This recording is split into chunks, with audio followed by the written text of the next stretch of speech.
YouTube. Welcome back to the channel. It's your boy Rob Cam, and welcome back to the Rob Cam Show. In this one, we got another reaction video coming at you guys from Wrestle with Andy. And this one, Hell Froze Over, moments we never saw coming. As always, subscribe to Wrestle with Andy. Leave a like on his video if you want to watch it for yourself. You know, I just did right there. All his information will be in the description below. Subscribe to Rob Cam. Leave a like on this video, share to your friends, and without further ado, let's get straight into it. There's a saying in wrestling that you should never say never because Narrated by Cho. next week's gonna bring. After all, it could be something you couldn't have imagined was possible. Yes, there have been occasions in wrestling where hell truly has frozen over. But what are the biggest examples of this? Well, that's exactly what we're going to be looking at right now, starting with the most recent example, John Cena's heel turn. Oh, hell yeah. Yes, for years, decades even, fans have been asking for John Cena to turn to the dark side, mostly during the 2000s when his popularity amongst the adult male fan base was at a low point. But throughout all these pleas, Big Match John will always remain steadfast and refused to do so, with the main reason being that there were too many kids out there who saw him as a superhero, and so he didn't want to disappoint them. Sure, there was that time in 2011 where he almost did switch sides in order to have a feud with The Rock, but in the end, such a plan was scrapped and we were left with a situation where it seemed like he was going to remain a babyface for the rest of his career. That was until he didn't, because it was at the Elimination Chamber on March 1st, 2025 that John shocked us all by becoming a villain for the first time since his days as the Doctor of Thugonomics. How did this play out? Well, in the weeks leading up to the show, The Rock had returned to WWE with the intention of claiming Cody Rhodes' soul. Yo, he keep touching that man's face. Ultimately refused this. The Great One was forced to go with what we can only assume was his backup option. Have the man who only moments before became #1 contender to Cody's WWE title turn instead. And that was why at that point Cena did what he said he'd never do by low-blowing the champ and aligning himself with the final boss, fully solidifying his switch to the side of the heels, all while Travis Scott was watching on. Where will things go Travis from Scott here? smacked the Well, shit out of that remains to Cody. be seen. It could be that John beats Cody at WrestleMania and goes on a run as a heel champion, or this could be a short-term thing as WWE wants him to switch back to being a babyface for the rest of his retirement run. We guess we'll just have to wait to see how things play out. And that's not the only shocking moment which has happened in WWE under the Paul Levesque era. No, the same thing would happen at the Survivor Series in 2023 when CM Punk returned to the Fed. Of course, if we're talking about hell freezing over, then we could go back even further with this entry, as it was in 2021 that after 8 years of being MIA from the wrestling world, CM Punk made his return to the ring, though for All Elite Wrestling instead. But when that relationship fell apart in the summer of 2023, the question immediately began being asked, will this be the point that Phil Brooks heads back over to WWE? Sure, it may have seemed unthinkable even a year prior to that, what with all the negative things Punk had said about the company in the years prior. But now that he had the bug for wrestling again and nowhere else to go, it was all of a sudden a possibility for the first time in a long time. And that was a real I love this itself, place. so I just bitter hated the his guy in original exit charge. From the WWE bin, it felt like the earth had well and truly been scorched here. But as they say never. And this was certainly the case here because as the Survivor Series on November 25th of that year was going off the air, Cult of Personality would indeed hit to signal to the Chicago crowd that their boy had done the unthinkable, that he'd returned to WWE. What would happen after that? Well, he would enter into great feuds with the likes of Seth Rollins and Drew McIntyre. And at this point, it feels like he's aiming to be back in the WWE for the long haul, as his intentions seem to be to one day take over booking of NXT from Shawn Michaels. And that's something no one could have predicted as recently as 2022. But the wrestling world is a strange place indeed, and it's always surprising us with what it will create next, moments we could never have seen coming in a million years. Hell, not a single one of us could have predicted what would happen years Nah, can you imagine a CM Punk NXT though? That's gonna be fire. You know why? Because I watched the CM Punk like documentary when I was sick. It was my birthday around that time.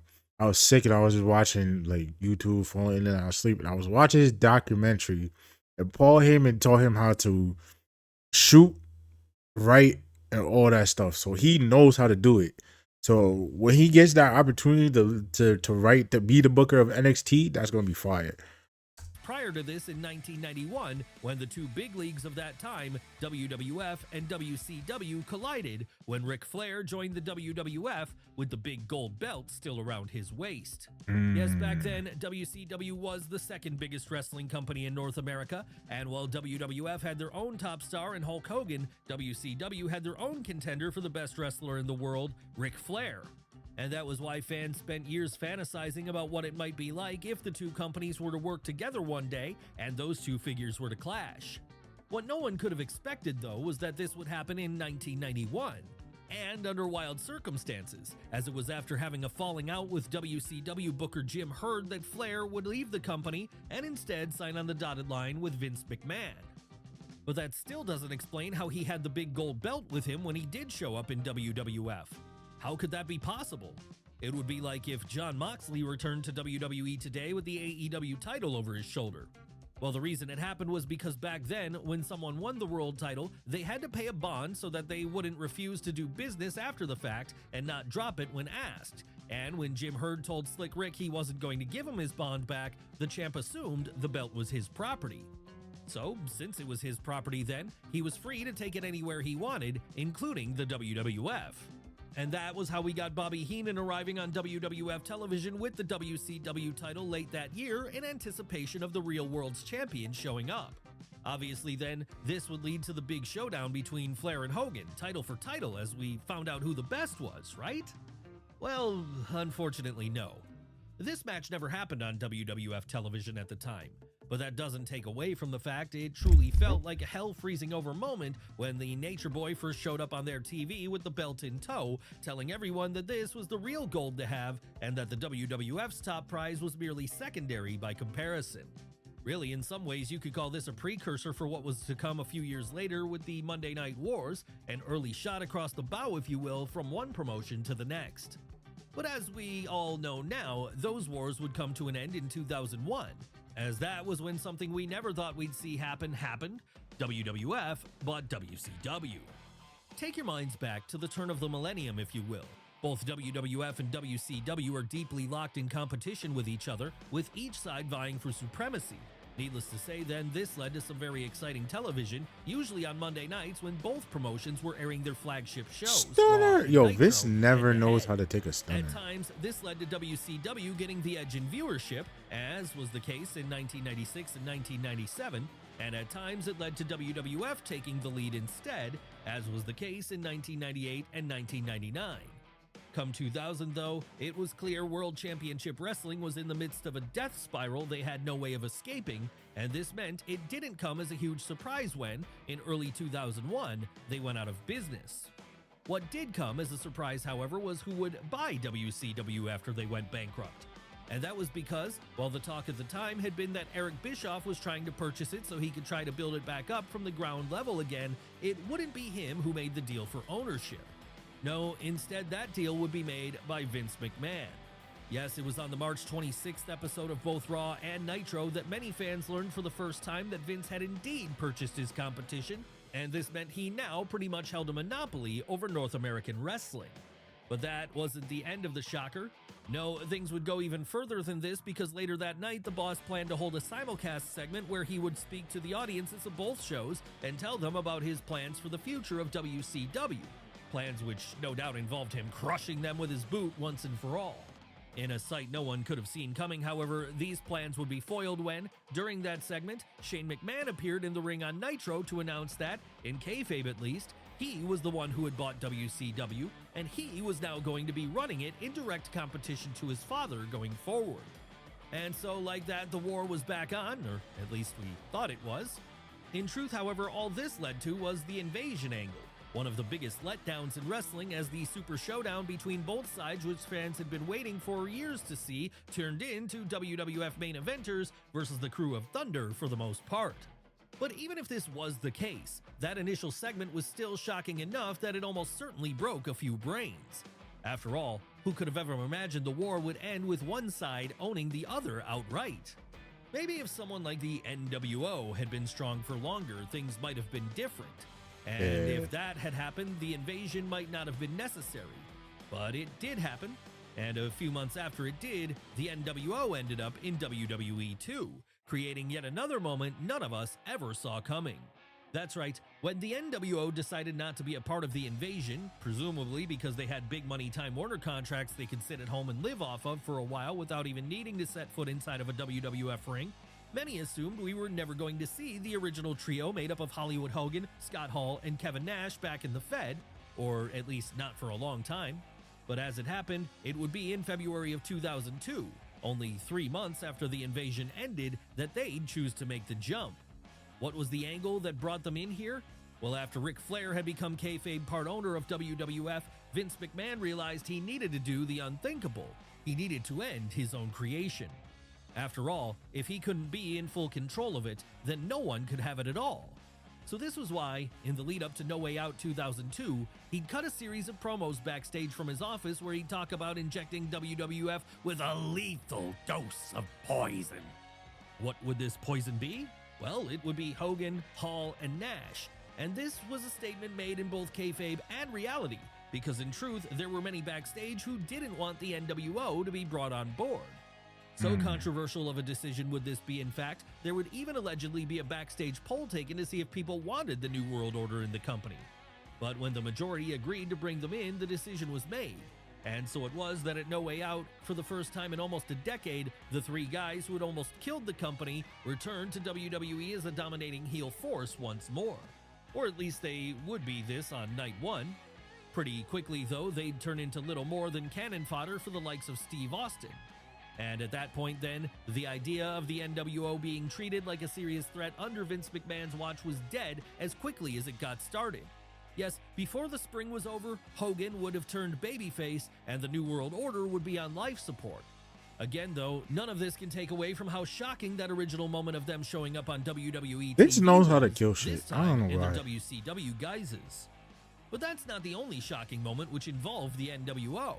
No, their very creation itself was a moment none of us ever saw coming. So let's look at that next, the night they first formed in July of 1996. Yes, it's one of the most game-changing moments in wrestling history, and not just because it saw the formation of a new powerhouse stable, but also because it saw the most successful and shocking heel turn of all time take place. You see, even if the bloom had long since come off the rose for Hulk Hogan by the time the mid-90s came around, he was still very much someone fans saw as being an eternal babyface because ever since first rising to prominence in WWF during the early 80s... Yo, I got a question for you, right? Y'all see him on the Hulk Hogan right now, right? Why the hell my son look older hair, right? That's he looks older there.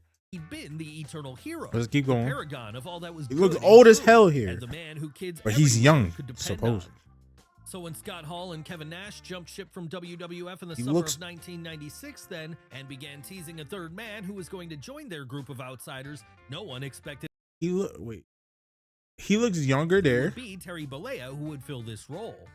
No, even Sting felt like a more logical choice. But when the main event of Bash at the Beach that year hit the ring and the Hulkster came down to apparently He save looks the way day, younger. only I don't know to because then he don't drop the have big leg on Randy facial hair Savage, or everyone watching realized they'd just seen hell freeze over. or maybe he got lost weight. Here was the biggest babyface in wrestling history, the poster boy for the entire industry, going to the dark side, and in the process creating a new stable known as the New World Order, one that was intent on taking over WCW going All right, look at forward. him now. He look way younger. As you would expect then, such a Hell? move led to a massive upswing for World Championship Wrestling business. Hell, this was the real start of the 90s I ain't never seen wrestling nobody boom do period, reverse as it would agent in my cause life. WCW I to say go on Hulk an Hogan, bro. 83-week win streak over WWF in the ratings, something which very nearly led to Vince McMahon's promotion going bust. But let's move away from WCW Hey, for a yo, moment and why back he over standing to behind modern-day him like that? WWE, Whoa. but Go let's back. Look at this. Fire for that. away from What the hell? WCW for a moment and back over to modern day WWE. As it's there, we find our next entry, the partial dissolution of a team we hoped would never come when in late 2024, Kofi Kingston and Xavier Woods of the New Day turned on Big E. I ain't gonna hold y'all. Hey, yo, Kofi. Grow your mustache back, bro. You look such like a. I want to. Nah, let me not say that. Just because I don't know if I'm politically correct if I say. I was gonna do a. not race, but like religion. I don't know. I don't want to say because I don't want to sound ignorant, and I don't know. I think he's Muslim. I feel like he is, and I know a lot. Let me not, because I don't know a lot of. I know Muslim people sometimes don't wear the mustache. But Kofi, you need your mustache, bro. You kind of look. You just need a mustache, bro. Like you're killing me right now. Like if Woods was to do the same thing, it'd look weird. It would look weird. He looked like an evil villain. Like I see why he did it for the heel turn. He looked like an evil goddamn villain. That's right. This one was particularly painful to yo, watch, as for a full decade prior to their breakup, the New Day had been one of the few constants left in WWE. Seriously, in a world where people come and go, and where tag teams and stables never last for the long term, this trio always managed to remain together no matter what. Why was this? Well, because they were such great friends behind Kofi the scenes, had his mustache. and so always That's why. pushed to keep their union on screen together. Sadly, though, in early 2022, Big E would suffer an injury in a match that damaged his neck so badly, to date, he's never been able to return to the ring. And because of this, Kingston and Woods would carry on as a tag team. But at least they were able to keep their fallen partner there in spirit, right? Well, that was true up until the point they started going on a losing streak in 2024. A losing streak so bad, it would cause them to begin thinking about going their separate ways once and for all. Obviously then, seeing this play out on his TV screen, Big E realized that he needed to make his return at that point in order to make sure his partners kept the New Day alive, with him doing so on the 10th anniversary celebration of their formation later that year. But while he would be successful in keeping Kofi and Xavier together here, it would come at a cost. See, my son Kofi still had his believing that mustache. the Now former he don't. WWE champion had abandoned them in their hour of need, Big E's friends took to blaming him and pretty much exiling him from the group. Yes, it was a moment everyone hoped they would never see, as it meant the end of one of the longest running and most beloved stables in WWE history. Or at least it meant the end of them as a babyface act, because now a heel duo, Kingston and Woods, have continued to work together on Raw in recent months, making life a living hell for whoever they're against at that given moment. Will we ever see them go babyface again as the full New Day reunite? Yo, I will say this about like this new WWE era. Why the hell does security always come out so goddamn much? Like, if they gonna attack somebody, just let the attack happen so bad that like security comes out when it's done. Like they be like it, or not at all. Like, bro, I seen so much segments where security is just out there, and it's just like even this past SmackDown with Roman and Punk and Rollins. Security. I'm like, bro, just let them fight. Just let them do what they gotta do. Security don't always have to come out, run out, and do something. Like back in the day, I remember nobody came out when Rey Mysterio was getting his goddamn head squished in by a Great Khali. Y'all remember that shit? My son, I thought he died when I was a kid. I ain't gonna lie. Like my son said, squeezed the shit out of his head, man. I swear to you, not I thought Rey Mysterio died that day. I cannot believe what I was seeing. My son said. My son was spewing out blood. His head just looked like he really squished his shit. Like, really just said, nigga. Like, bro, I ain't seen not one security guard come and stop that shit. We suppose that depends on whether or not Big E can ever get cleared. But what about Yo, another that huge shit was shocker, still, truly that wild shit will moment always from be back crazy in to me. 2014 when Sting went to WWE. Now this one We still truly didn't get was a him versus hell-freezing over Undertaker. moment if there ever was one, because for years Steve Borden had been the lone holdout of WCW stars who went over to WWE once the former company went out of business in 2001. That's right, while people like Booker T, Goldberg, Scott Steiner, Ric Flair, and the NWO all made their way to WWE eventually, Sting never did. Where did he go instead then? He'd hitch his wagon to the then upstart promotion TNA as he helped to give them something of a boost during their early days. And that ended up being the best move he could have made, as it gave him a whole second run where he got to work with all new talent like AJ Styles, Samoa Joe, and even Kurt Angle, just to name a few. Alas though, come the mid-2010s, TNA had fallen, and this meant keeping a hold of people at the level of Sting was growing increasingly difficult. Really, if there was ever a moment where the Californian was going to jump ship, then this was it. And it appears he knew this because Feeling like now was the time, it would be in November of 2014 at the Survivor Series that the legend shocked the world when he appeared to help Dolph Ziggler win the 5-on-5 elimination bout at the end of the show. Well, we say shock. In truth, though, there were some hints that this was coming, hints such as Sting's appearance in that year's WWE 2K game. But even then, it was still a hell of a moment to see him finally show up in a WWE ring after all those years, as he was the one white whale fans had by that point accepted they were never going to see jump ship. How would his run go from there? Well, sadly it would end in injury, as after losing to Triple H at WrestleMania 31, Sting wrestled Seth Rollins before suffering a neck injury which almost ended his career entirely. And he's not the only one who had a bad initial run in WWE, as the same would happen with Goldberg in 2003, which was what made it all the more shocking when he returned there again for a second time in 2016. Yes, after the debacle that was Bill Goldberg's first run in WWE, the one which saw him lose out to Triple H multiple times, get a wig put on him by Goldust in a backstage segment, and then having his infamous bout with Brock Lesnar at WrestleMania 20, few, if any, expected he'd ever return there again. And this was only compounded by the fact that in the years which followed, the Tulsa native would have few positive things to say about his time working under Vince McMahon. Like a lot of people. But you can never say never in wrestling. No, things can always change, especially if the money is right. And as we all know, time can do a lot to heal old wounds, which is exactly what they and money do for Goldberg's wounds, as come the mid-2010s, he was back in talks with the Fed again. Sure, it didn't start off with discussions about an in-ring return. No, like with Sting, it started off with talks of appearing in a WWE 2K video game.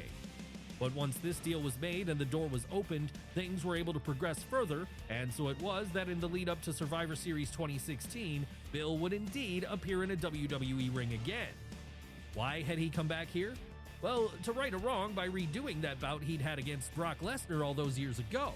And right that wrong he would, because the former WCW World Champion would go on to stun the world when he absolutely squashed the Beast in just 86 seconds.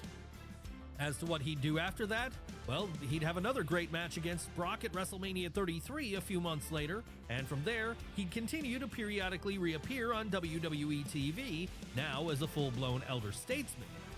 Still though, there was another return to WWE years after the person in question first left, which is arguably even more surprising than this. Who are we talking about this time? Who else but Sable? Yes, back during the Attitude Era, the biggest women's star WWF had on the roster was Sable. And this led to her feeling like she deserved to be earning a lot more money than she was, and so it wasn't long before she began asking for a pay raise. Of course, Vince McMahon didn't want to give her this though. No, he'd rather not have her at all if that were the case. And that was where things broke down between the two sides, as Sable left WWF in 1999 and would also go on to file a lawsuit against the company soon after this. That's right, things were getting really bitter now, and so it seemed clear that any hopes of reconciliation were going to be off the table for a long, long time. Or at least it seemed like they were, because in a move that shocked many, it would be in 2003 that Sable would return to WWE, this time to act as a new on-screen love interest to Vince McMahon. As you can probably guess, though, this renewed relationship was not one designed to last for long. No, the same tension still existing there between the two parties. They say, yeah, you coming back? All right, I'm gonna make sure this. I'll do this before. Sable falls.